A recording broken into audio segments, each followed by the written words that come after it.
Okay, I want to welcome you to the Gift of Gabs. This is episode number 4, and I have Angel Odle with me today. She's going to tell you a little bit about her background. She's retired Air Force, and so we'll talk about that a little bit and what's gone on since then. So, Angel, if you would just tell everybody a little bit about you. Well, first of all, Gary, thank you for having me on your podcast. I'm so happy to be here. So, did you when you were, I assumed you joined out of high school? Did you I join? did. I actually joined the day after I graduated. Oh, really? So I was still 17 years old when I joined and went to basic training.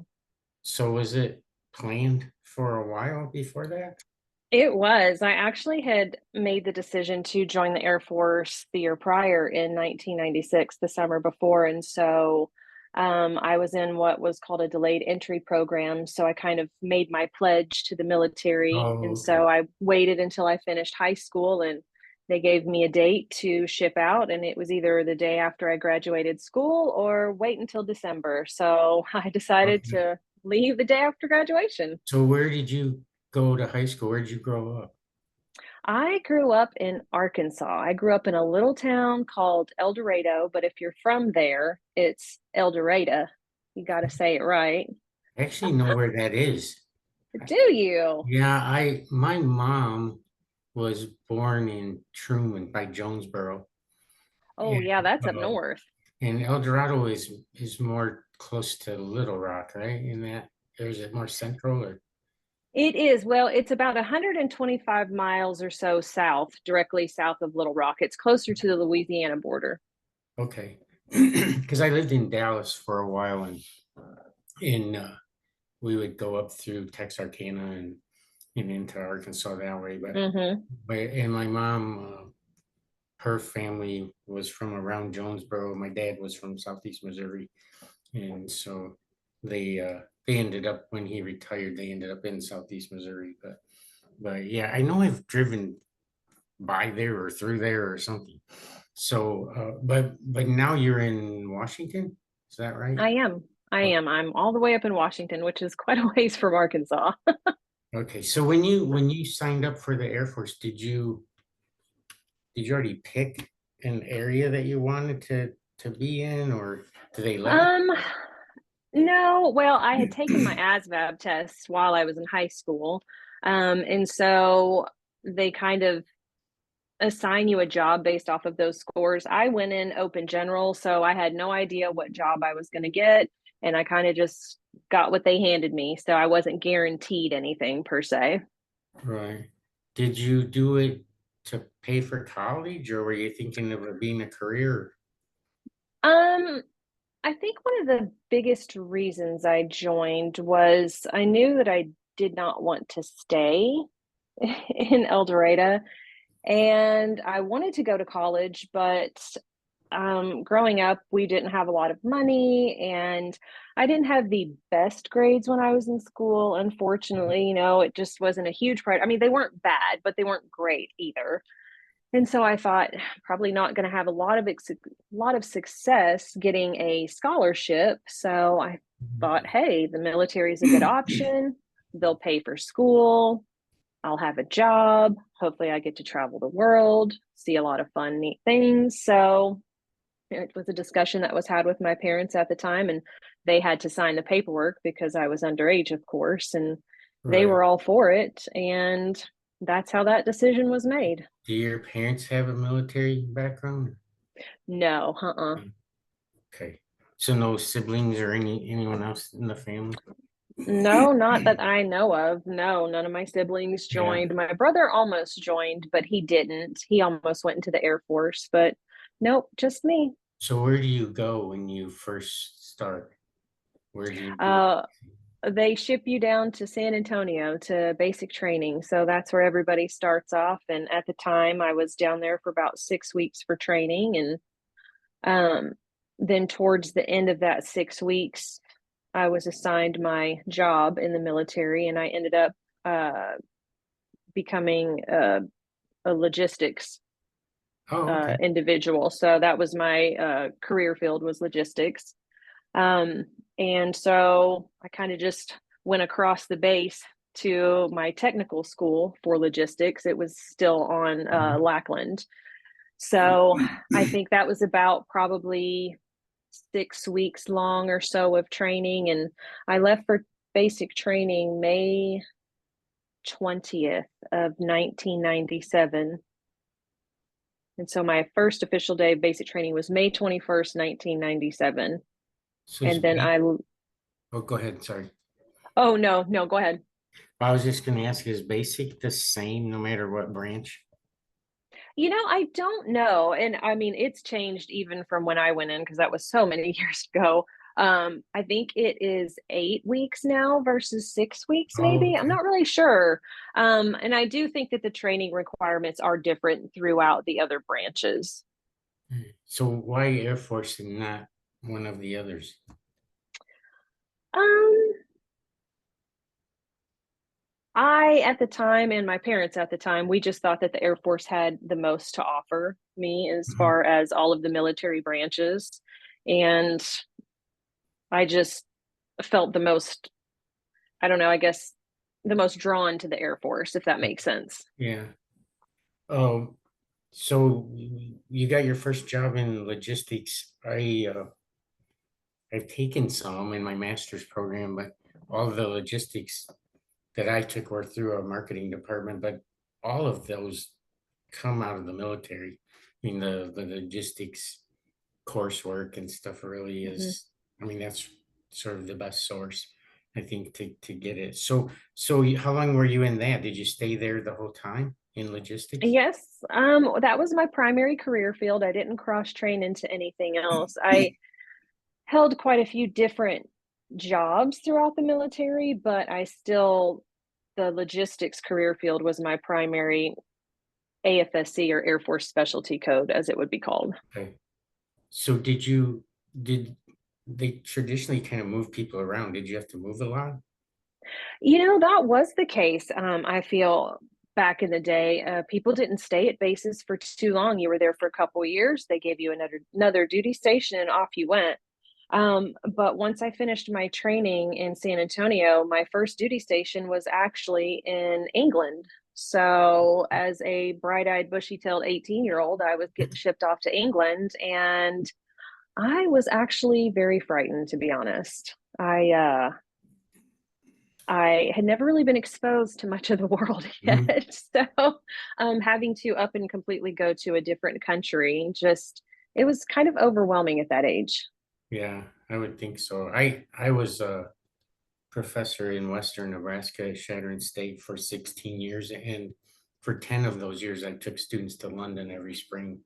So I've been to England. I don't know where your base was, but I liked England, but I was there more, and well, maybe not total number of days more because we were there for 17 days. So I basically Mhm. spent about 6 months there, over a 10-year period. But did you like it, end up liking it, or no? I absolutely loved it. I loved it. It was a culture shock, to say the least, but it was so amazing to me because the ability to go and travel to other places was so easy being over there because, Mhm. I mean, it's an hour flight to Paris, or you can Right. just go to Spain in a day. It's crazy how close everything is, and you can Yeah. just travel and just being exposed to something else other than the United States. It just kind of opened my eyes to how big the world really is. Yeah. I felt like I went to England the 10 times. I also went to Scotland 4 times, and I felt like I could live there. If I liked both. I really liked Scotland. Now I say that not having been there in the winter, so I don't know what Scotland's like in the winter, but I don't think it would be a lot different than where I am in Nebraska, but it might be because it's further north. Oh, Maybe. I where don't was know. where was the base in England? So I was stationed at a base called Mildenhall, and that was probably about an hour and a half away from London. Which direction I couldn't tell you, but I knew it took about an hour and a half to get to the Yeah, outskirts of London when we would go visit. And then there was another base about 10 minutes from Mildenhall. It's called Lakenheath, and that's where I actually lived on that base, but I worked at the Oh, other okay. base. Okay. Yeah, one nice thing in Europe is it's easy to get everywhere. Mm-hmm. Trains are really convenient, and like you said, flights are pretty short. And I was on the what's the train called? The kind of a bullet train that goes to Paris from London, and that was just a 3 hour trip by train. Wow. So you couldn't go as fast in England because of the tracks, but once you got into Paris, I think it was going like 180 miles an hour for the Oh rest my of the trip. goodness. It didn't feel like it when you were sitting on it, but if you looked out the window and saw things flying by you, you'd notice. So, oh, how long were you in England then? I was in England for 3 years. So I got to England in September of 2000 and I left. Or no, I got to England in September of 1997 and I left in September of 2000 for Fairchild up here in Washington. Okay. Yeah, we could have crossed paths because I was going there from 92 to '01. Hey, maybe we The years did. that I was there. So, um, but have you been back since? It's been a long time. I have. I haven't been to London, but I have been to England in my travels to other destinations for military work. So Oh, it's okay. kind of, you know, when you're trying to get from point A to point B, it's a nice stop over there. Right. So I have been back. It's been a little different each time I've gone back. I've been through there twice in the past 20 years, well, 17 years that I was retired. Well, I retired in 2017, and it had been about 17 years since I left there. And in that 17 years, the two times I had been back, things had changed. Okay. So you were kind of answered my next question. I was going to ask how long were you in? You were in 20? I was in 20 years and like 4 months, 10 days, or 3 months, 10 days. So was the rest of your service in the States? It was, yes. I got to Fairchild in late 2000, and that's where I retired out of, was Oh, Fairchild Air wow. Force Base. Okay.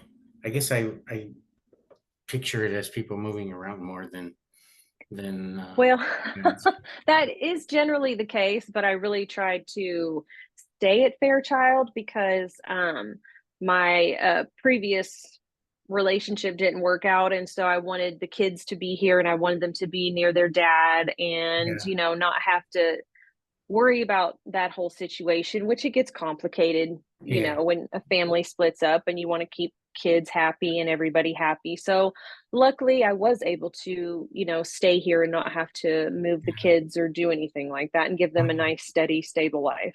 How many kids do you have? I have two kids. I have a 26-year-old and a 22-year-old. Oh, okay. Are they and they're still there in the area or no?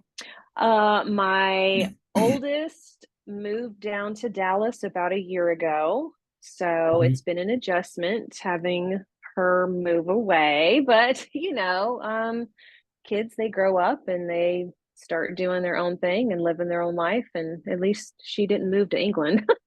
Yeah, yeah. Oh, And my youngest is still here in Washington, so okay. close. Yeah. Yeah, I've been, I think, to about 45 or 46 states. Washington and Oregon are not two that I've been to, and I'd like to go. I hear that they're really nice. I went out 8 years ago. I drove out actually from Nebraska to the Grand Canyon, and then I went to San Diego, and then I drove Pacific Coast Highway up to Santa Cruz. And Hmm. I've heard the San Francisco to Seattle portion of Pacific Coast Highway is even prettier than the part that I was driving. Because I didn't get to see any of the redwoods or any of that stuff on the way up. And someday I'll get out there. So, um, Yeah, you should because if you like nature and outdoorsy stuff, this is the place for you with the mountains and the yeah. trees, and then you've got the Oregon coast. It's absolutely stunning. So are you near the coast or are you more on the mountainside? No, we're more inland. We're about actually half an hour from the Idaho border. Oh, okay. Okay. So Yeah, so we're we're way not close to the west Yeah, side of the state at all. yeah. So did you end up working in logistics after you left the military? No, I didn't actually. I I went to school for a little while because I had some GI Bill money, and I was like, you know what, I'm going to further my education because I like to learn things. I I got a degree while I was in the military. I got a bachelor's in legal studies, and then I have an associate's in logistics. And so I thought, I'm going to go back to school and I'm going to be a surgical tech. So Oh, really? I went to school for a little while, and then I realized that my stomach had a different idea about being a surgical tech. Yeah. Yeah, I don't know if I could, I don't know if I could do that either. One of my best friends that I went to college with, he's a sales rep, or he has been since basically since we got out of college. And he sold pacemakers for a long time, and he would have to go into the surgery with them to make sure they hooked it up correctly and stuff. And he said that was tough the first few times that he went in. Uh, I think he got used to it. I don't know if I would, but yeah, he sold those for probably 30 years. Oh, And wow. he's in Santa Cruz, so uh, he likes it in California. We grew up in Michigan, so I've been in Nebraska now for half my life, but I grew up in Michigan, spent 6 years in Dallas, and then back to Michigan for a couple, then to Nebraska. Um, so how do you think the transition is from military to careers outside of military? Well, to be honest, for me, I found it extremely difficult. And I worked a lot of different jobs and had a lot of different responsibilities when I was in the military. I worked with the civil engineering folks. I was a leader at a first term airman center for all of the new airmen coming to Fairchild. I worked out at the survival school for 3 years. I managed the dorms for the last 3 years of my career. So I did a lot of different things that I feel gave me a lot of different skills. And I can't even begin to tell you how many jobs I applied for after I got out, and nobody would hire me. Really? See, Nobody. I'm surprised at that because I guess, and I don't have any knowledge of it, but I would assume that would be a pretty big selling point, attractive thing for companies to bring in military people. But I haven't been on that side of it to know what it's like. What's survival school about? You said you were. So up here at Fairchild, a they have the survival, evasion, resistance, and education folks, and it's called SEER. So they basically teach people how to increase their chances of making it through being captured.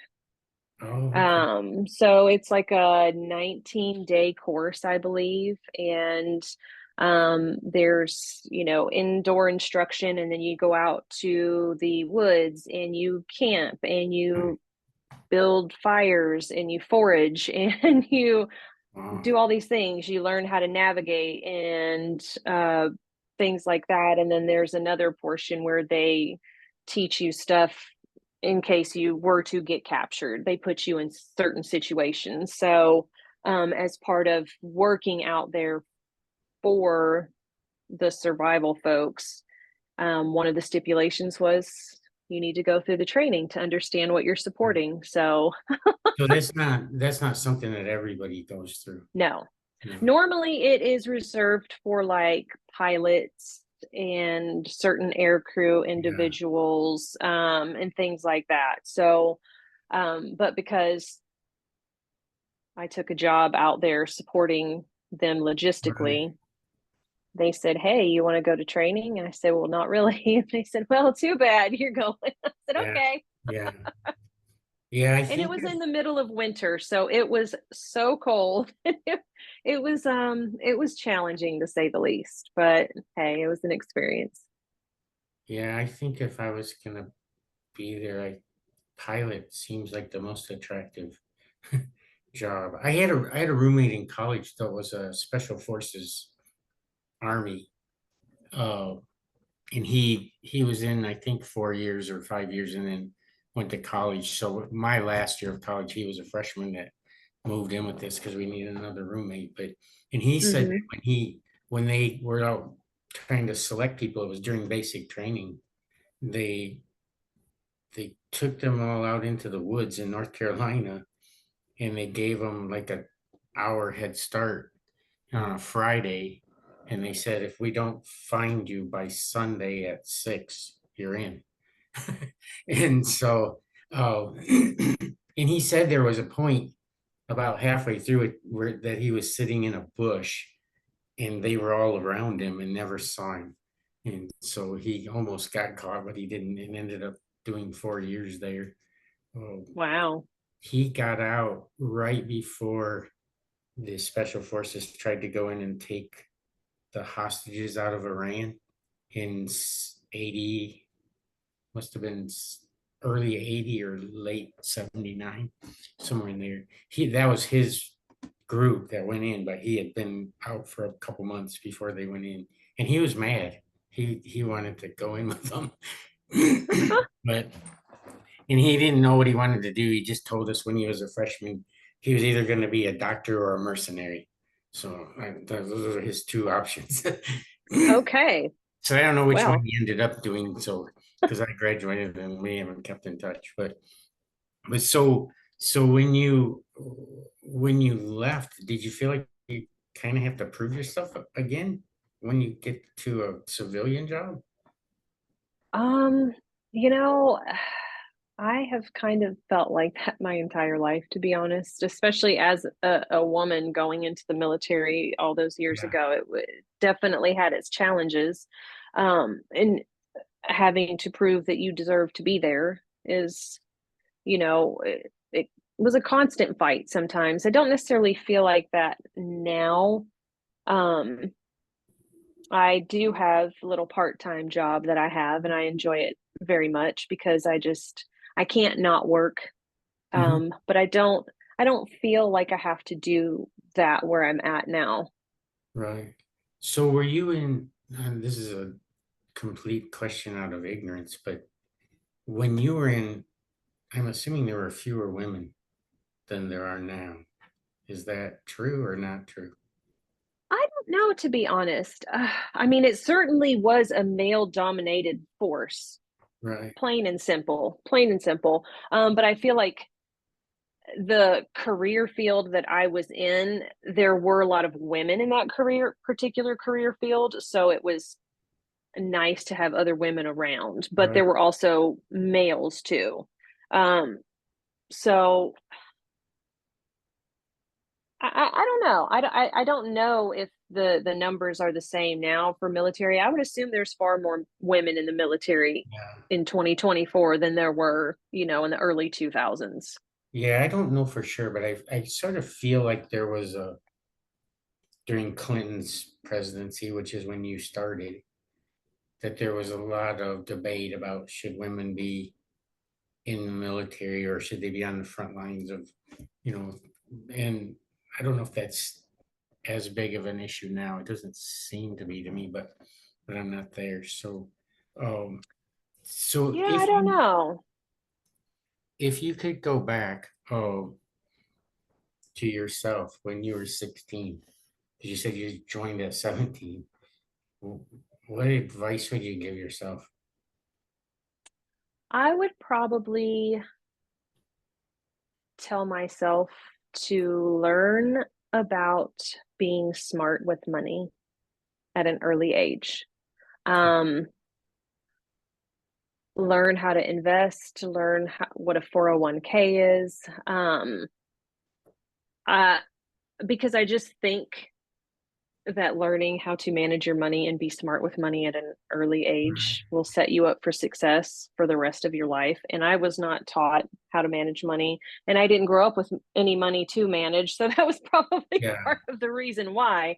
But, throughout my life, I found myself struggling financially, even though I got a paycheck every month on the 1st and the 15th, you Right. know, because I just wasn't smart with it. And I wish I would have been taught something in school, or had my parents be more financially smart and teach me those things. Right.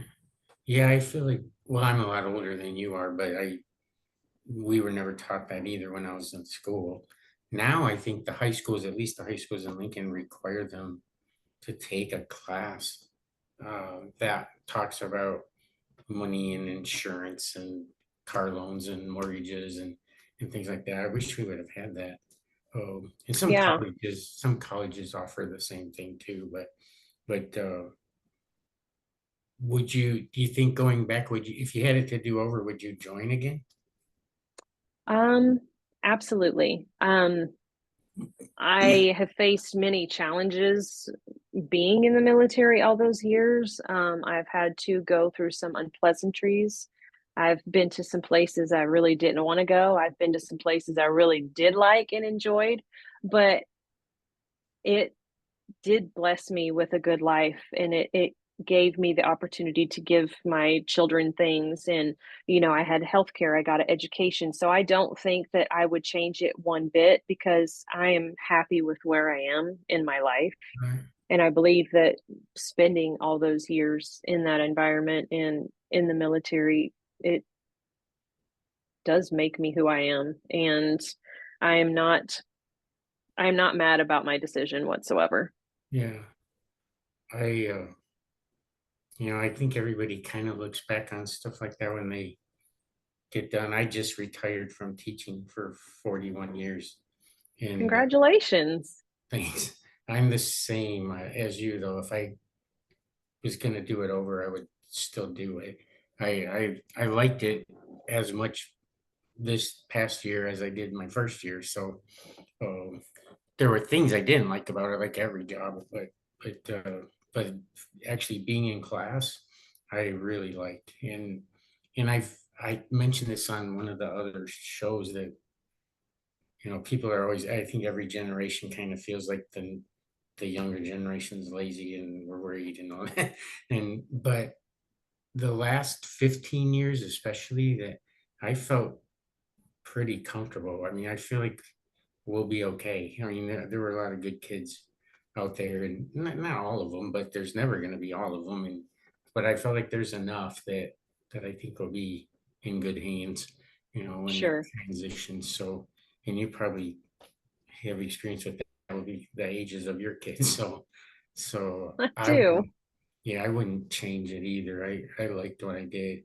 I I was really lucky, and I only had two jobs my whole life that I didn't like, and but they were relatively short, a year or two, and it makes a lot of difference, to get up and do something you like every day, and look forward to going in and that kind of stuff. So, well, let me. I always kind of wrap this up with five questions that I just want to get an off the top of your head answer. Some of them are a little crazy, but the first one is, if you could spend a day with anybody, living or dead, who would you pick and why?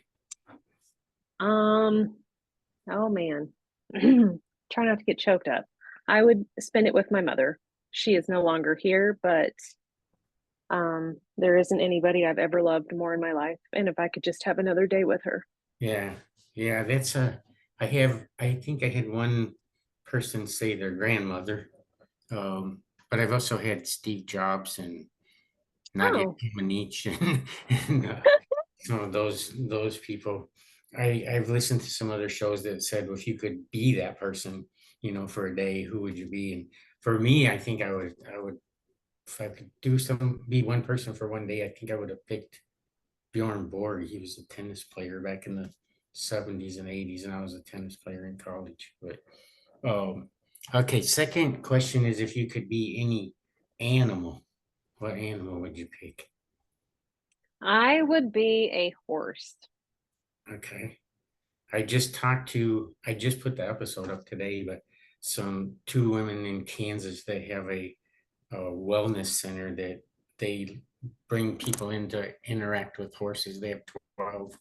And so they'll bring in autistic kids and disabled people, and it's all donation based. So everybody can go, even if they can't afford to pay anything, while they're there.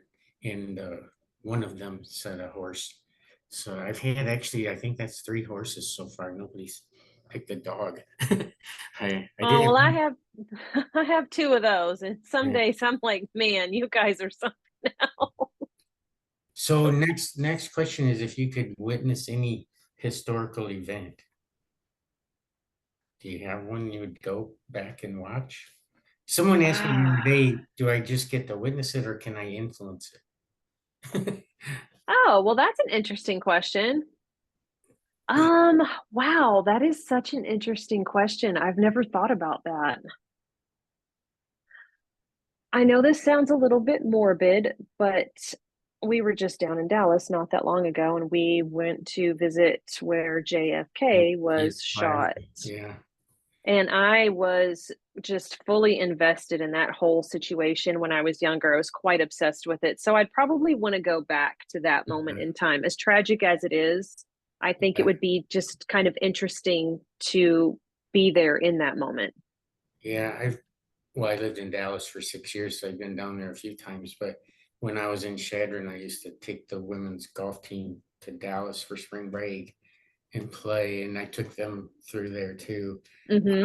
My experience with that was like the first big traumatic event for me, because I was in the third grade when it happened, and I can remember them bringing a TV in to the classroom, and we sat there and watched it. You know, the I think it happened in the morning, and they brought the TV in Hmm. around noon or 11 o'clock or something. I don't know if they would do that today. I don't know if they'd bring the TV in or if they would just send people home. Oh, Yeah, I don't know. I don't but know. That's interesting. we sat there and watched Walter Cronkite report on it, for a few hours, and then obviously 5 years later we had Bobby Kennedy and Martin Luther King, and Hmm. so we were kind of going through it again. Oh, I feel like every generation probably has one of those moments where you remember where you were, and I mean, for your age group, the the shuttle, the air The Challenger. Yep, I was in Challenger, first yeah. grade. I was in Mrs. Stevens' class, and I remember we were watching it on the TV. So what they do? I mean, do they talk They to you all quickly about turned the it? TV off. Oh, I wonder how they did And it. Yeah. And yeah, because I that was a mean, lot different. I mean, that was a lot more traumatic, I think, because when they brought it in for us, he had been shot. We didn't see that hmm happen like they did the Challenger. Because I was watching in real it. time. Yeah, I was watching that too when it happened. And then you have 9/11 and you know other other things that people would bring up. I'm blanking out on my last question I was going to ask you. Um,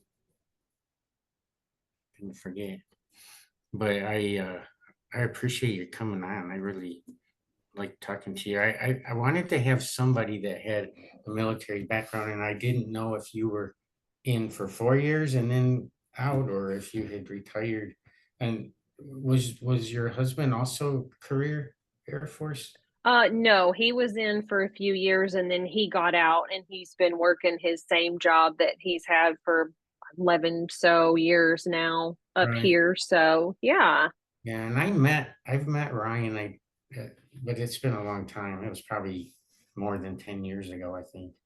Oh, it's been a while because I know his brother in, uh, Oh, Jesse, yeah. in Lincoln. So, but yeah, I appreciate this. I'm not exactly sure when normally I post these every Monday, and I just put one up today. I do have about 10 more lined up that we're gonna do. So I'm hoping we can build it up, get some subscribers, and I haven't started the actual podcast side of it yet. I've just been loading to YouTube right now and trying to figure out the rest of it. But and we did get social media accounts put together and all of that stuff. So uh, hopefully it'll take off. I've got some pretty good help with social media things that we're trying to get going, which I've been working on all week, but should start posting some things there. So it'll be up probably over the weekend is when I'll post it. And I can send you, I think I sent you a link to it, but if I didn't, I'll send you one. So, but I You appreciate did. your time. And it was really nice to meet you, talk to you a It little was bit. nice to meet you, Gary, and thank you so much for having me. I do appreciate being here. Thanks. Bye. All right. Talk to you later. Bye bye.